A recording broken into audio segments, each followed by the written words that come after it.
আৰু এতিয়া প্ৰশ্ন হৈছে যে প্ৰথম কিস্তিৰ 15,000 টকাৰ বিতৰণত ব্যাপক খেলিমেলিৰ অভিযোগ উত্থাপন হৈছে। খেলিমেলি হোৱাৰ কথা অস্বীকাৰ কৰা নাই মন্ত্ৰী বিমল বৰাই। একাংশ বানাক্ৰান্তই 3ৰ পৰা 4টাকৈ একাউণ্ট দিয়াৰ বাবে এই গণ্ডগোল হৈছে। ৰাইজক শুদ্ধ তথ্য দিবলৈ আহ্বান জনাইছে মন্ত্ৰী বিমল বৰাই। আমি এই মুহূৰ্তত জনাব বিচাৰিছোঁ যে বিভিন্ন স্থানত যি বান বিধ্বস্ত 4 জিলাত আচলতে সেই প্ৰথম পৰ্যায়ৰ 15,000 টকাৰ প্ৰথম কিস্তিৰ ধন দিয়া হৈছিল। সেই ধনত যথেষ্ট ব্যাপক খেলিমেলি হৈছিল। বহু লোকৰ সেই একাউণ্টটো বন্ধ কৰি দিয়া হৈছিল, যিহেতু যথেষ্ট খেলিমেলিৰ সৃষ্টি হৈছিল। সেই সন্দৰ্ভত মন্ত্ৰী বিমল বৰাই কৈছে যে খেলিমেলিটো হৈছে হয়। খেলিমেলিটোৰ এই কাৰণে হৈছে যে এজন ব্যক্তিৰ নামত এটা একাউণ্টৰ নামত সেই 3 বা 4 বাৰ তেওঁলোকে দিয়া হৈছিল, যাৰ ফলত 3-4 বাৰ যদি 3 বাৰ দিয়া হৈছে তেতিয়া 15,000 টকাকৈ 45,000 সোমাইছে এজন ব্যক্তিৰ একাউণ্টতে। এজন ব্যক্তিৰ বিপৰীতে বা বিভিন্নজনে কৈছে যে হয়তো 4 বাৰ দিছে, সেই কথা উল্লেখ কৰিছে যে প্ৰথম কিস্তিৰ 15,000 টকা বিতৰণত অনিয়ম হৈছে, সেয়া কথা স্বীকাৰ কৰিছে। এই বানাক্ৰান্তই এই ক্ষেত্ৰত আউল লগাইছে বুলি কৈছে। আৰু কিয় আচলতে এই গণ্ডগোলটো হ'ল সেই সন্দৰ্ভতো বিশ্লেষণ কৰা হৈছে।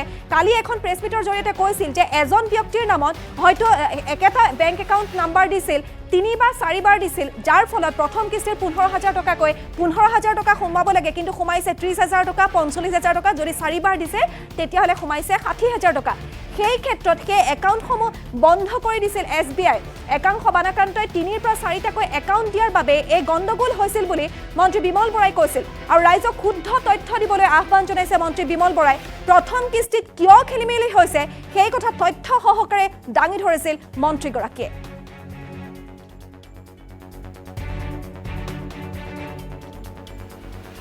হাজাৰ টকাৰ বিতৰণত ব্যাপক খেলিমেলি হৈছিল। সেই খেলিমেলিটো বানাক্ৰান্তৰ বাবে হৈছিল বুলি কৈছে যে এজন ব্যক্তিয়ে তেওঁৰ একাউণ্ট নাম্বাৰ তেওঁৰ নামৰ বিপৰীতে 4 বাৰ দিছে বা 3 বাৰ দিছে, যাৰ ফলত প্ৰথম পৰ্যায়ত সেই 15,000 টকাকে 4 বাৰ যদি দিছে তেতিয়াহ'লে তেওঁৰ একাউণ্টত 60,000 টকা সোমাইছে, যাৰ বাবে সেই একাউণ্টটো বন্ধ কৰি ৰাখিছিল, যাৰ ফলত একাংশ সেই বানাক্ৰান্তই 15,000 টকাটো উলিয়াব পৰা নাছিল।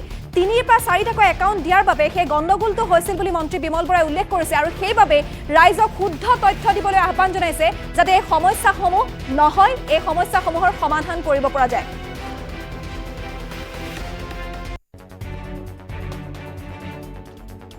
কাৰণ 15,000 যিটো অন্তৰ্বৰ্তীকালীন সাহায্য আছিলে সেই ক্ষেত্ৰত শিক্ষকসকলকে দায়িত্ব দিছিলোঁ আমি, বহুত খেলিমেলি। কিন্তু আপুনি যদি 5টা নাম আপুনি বেংক একাউণ্টত দিয়ে আমি কি কৰিম?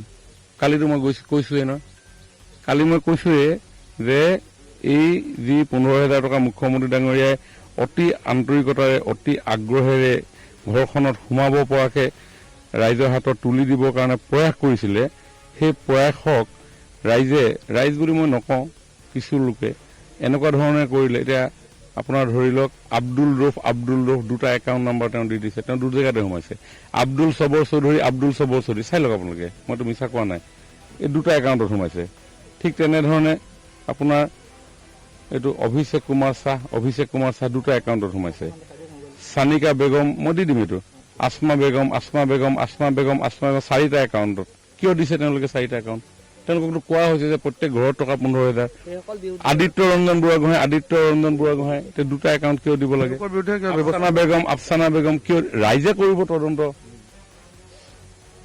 এইটোতো সামূহিক সমস্যা, অসমৰ সমস্যা। চৰকাৰে কিমান মানুহৰ ওপৰত একশ্যন ল'ব? ৰাইজৰ যদি এই মুহূৰ্তত দুৰ্গত মুহূৰ্তত শিৱসাগৰখনত কিমান হাজাৰ হাজাৰ মানুহ বিভিন্ন ঠাইৰ পৰা আহি পিনি সমাজৰ মৰ্যাদা সম্পন্ন শিক্ষাগুৰুসকল, তেখেতলোকে যিসকল জৰীপ কৰাৰ দায়িত্বত আছিলে তেখেতলোকে জৰীপ কিমান সঠিকভাৱে কৰিছে। তেখেতলোকে কৈছে যে বৰাচাৰে কৈছে যে পেন খুলি পানীত নামি পিনাই তেওঁলোকে জৰীপ কৰিছে। মই কৈছোঁ যে নেশ্যনেল হাইৱেৰ ওপৰৰ পৰা তেওঁলোকে জৰীপ কৰি পাবলগীয়াজনক বঞ্চিত কৰি নেপাবলগীয়াজনক তেওঁলোকে প্ৰদান কৰিছে।